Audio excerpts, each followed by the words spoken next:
പറയട്ടെ, Marxist party പറയട്ടെ, കോൺഗ്രസ് പറയട്ടെ, മുസ്ലിം ലീഗ് പറയാലോ, ഞങ്ങൾക്കൊരു മടിയില്ല. എല്ലാവരും ഒരുമിച്ച് തീരുമാനിക്കണം. അതല്ലാതെ മുസ്ലിം കമ്മ്യൂണിറ്റിയെ മാത്രം ഒറ്റപ്പെടുത്തിയിട്ട് അവന്റെ അവകാശങ്ങൾ കവർന്നെടുക്കാമെന്ന് 65 കൊല്ലം മുമ്പ് സ്വപ്നം കണ്ട അപകടകാരികളെ പോലെ മലയാളത്തിലെ ആളുകൾ സ്വപ്നം കണ്ടാൽ അതിന്റെ കാലമൊക്കെ കഴിഞ്ഞുപോയി എന്ന് പിണറായി വിജയനും കോടിയേരിയും നിയമസഭയുടെ അകത്തും പുറത്തും ഇരുന്ന് തീരുമാനിക്കണം, മനസ്സിലാക്കണം. അച്യുതാനന്ദൻ എന്താ പറഞ്ഞത്? സഭയുടെ അകത്ത് വന്നിട്ട് ലീഗ് രാഷ്ട്രീയ പാർട്ടി കുഞ്ഞാലിക്കുട്ടി സാഹിബ് പറഞ്ഞു, ഞങ്ങൾ ഇതിനകത്ത് ഇറങ്ങി വന്നത് നിയമസഭയുടെ ഓട് പൊളിച്ചിട്ടല്ല. 20 പേർ കേരളത്തിന്റെ നിയമസഭയുടെ അകത്തുണ്ട്. സഖാബ് പിണറായി, സഖാബ് കോടിയേരി, സഖാബ് പി ജയരാജ.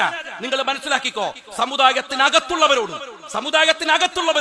ചോരമണക്കുന്ന കത്തിയുമായി നടക്കുന്ന NDF-നോട്, ജമാഅത്തെ ഇസ്ലാമിയോട്, PDP-യോട് പൊരുതിയിട്ടാണ് രാജ്യത്തിലെ ഒരു വൃത്തികെട്ടവന്റെയും ഒരു രാജ്യദ്രോഹിയുടെയും ഒരു ഭീകരവാദിയുടെയും ഒരുത്തന്റെയും വോട്ടിന്റെ പിൻബലമില്ലാതെയാണ് 20 ആൺകുട്ടികൾ കേരള നിയമസഭയിൽ ഇരിക്കുന്നത് എന്ന് നിങ്ങൾ മനസ്സിലാക്കണം. ഞങ്ങൾ ആരുടെയും വോട്ട് വാങ്ങിയിട്ടില്ല. ഇവിടെ തീവ്രവാദം പറയുന്നു, ലീഗ് രാഷ്ട്രീയ പാർട്ടിയെ കുറിച്ച് നിങ്ങൾ പറയുന്നു. ഞങ്ങൾ ജാതീയത പറയുന്നവരാണ്, ഞങ്ങൾ സാമുദായികത പറയുന്നവരാണ്. ഞങ്ങൾ ഈ രാജ്യത്തിലെ വർഗീയതക്കെതിരെ പൊരുതിയ പോലെ, ഞങ്ങൾ ഈ രാജ്യത്തിലെ തീവ്രവാദത്തിനെതിരെ പൊരുതിയതുപോലെ, ഞങ്ങൾ ഈ രാജ്യത്തിലെ അപകടകരമായ വിധ്വംസക പ്രവർത്തനങ്ങൾക്കെതിരെ പൊരുതിയ പോലെ ആരും പൊരുതിയിട്ടില്ല.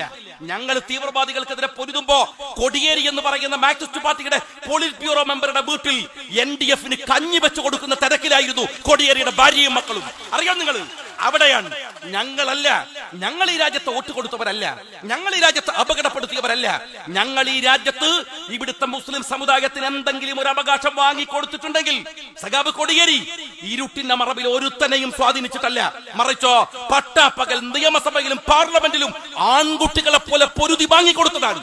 അത് മനസ്സിലാക്കണം നിങ്ങൾ. ഞങ്ങൾ ഈ രാജ്യത്ത് കത്തി ഭീഷണിപ്പെടുത്തി ഒരുത്തന്റെ അവകാശം കവർന്നെടുത്തിട്ടില്ല. ഞങ്ങൾ ഈ രാജ്യത്ത് മറ്റെന്തെങ്കിലും ഒരു ഭീഷണി, പിന്നെ വോട്ടിന്റെ ഭീഷണിയാണോ, വോട്ടിന്റെതാണോ? 20 പേർ നിയമസഭക്കകത്തുണ്ടെങ്കിൽ ആ 20 പേർക്ക് അർഹിക്കുന്നത് കിട്ടണം. അത് 5ാം മന്ത്രിയോ 10ാം മന്ത്രിയോ നോക്കണ്ട, അർഹിക്കുന്നത് കിട്ടണം. അതിൽ സംശയമൊന്നുമില്ല. അത് ആർക്കാ കുഴപ്പം? ഞങ്ങൾ എവിടെയാണ്? ഞാൻ മത്സരിച്ചത് 18% മുസ്ലിങ്ങൾ മാത്രമുള്ള അരീക്കോട് മണ്ഡലത്തിലാണ്. അവിടുത്തെ ഹിന്ദു സഹോദരന്മാർ എനിക്ക് വോട്ട് ചെയ്തിട്ടില്ലെങ്കിൽ നിയമസഭയുടെ പടി ഞാൻ കാണുമായിരുന്നില്ല. സകല വർഗീയവാദികൾ ഞങ്ങൾക്കെതിരെ പ്രതിനിധി നടത്തിയില്ലേ? സകലരും പറഞ്ഞില്ലേ ഞങ്ങൾക്കെതിരെ? എന്തായിരുന്നു മാതൃഭൂമി എഴുതിയത്? ഞാൻ 8000 വോട്ടിന് പിറകിൽ നിൽക്കുമ്പോ എണ്ണാനുള്ള വോട്ടുണ്ടല്ലോ, ആ വോട്ട് 8000 വോട്ടിന്റെ പിറകിൽ 15 ബൂത്ത് ബാക്കി. ആ 15 ബൂത്തിൽ വെറും 56 മുസ്ലിം വോട്ട് മാത്രം. അവിടുന്നാണ് ലീഗിന്റെ സ്ഥാനാർത്ഥിയായ ഞാൻ ജയിച്ചു വന്നതെങ്കിൽ ഈ രാജ്യത്തിലെ ജനങ്ങളെ തന്നെയാണ് ഞങ്ങൾ പ്രതിനിധീകരിക്കുന്നത്, ജാതിയുടെയും മതത്തിന്റെയും വിഭാഗീയതയും അപ്പുറത്ത്. അത് മനസ്സിലാക്കണം. ലീഗ് പാർട്ടിയെ അങ്ങനെ നിരുത്സാഹപ്പെടുത്താമെന്ന്, ലീഗ് പാർട്ടിയെ നിങ്ങൾ ഇതെന്തിനാ ശ്രമിക്കുന്നത് എന്ന് ആർക്കാണ് സഖാവെ അറിഞ്ഞുകൂടാത്തത്? ബഹുമാന്യനായ NSS-ന്റെ നേതാക്കന്മാർ, ആദരണീയരായ SNDP-യുടെ നേതാക്കന്മാർ, അവരുമായി മാന്യതയുടെ കമ്മ്യൂണിക്കേഷൻ നടത്തിയ പാർട്ടിയാണ് ലീഗ്.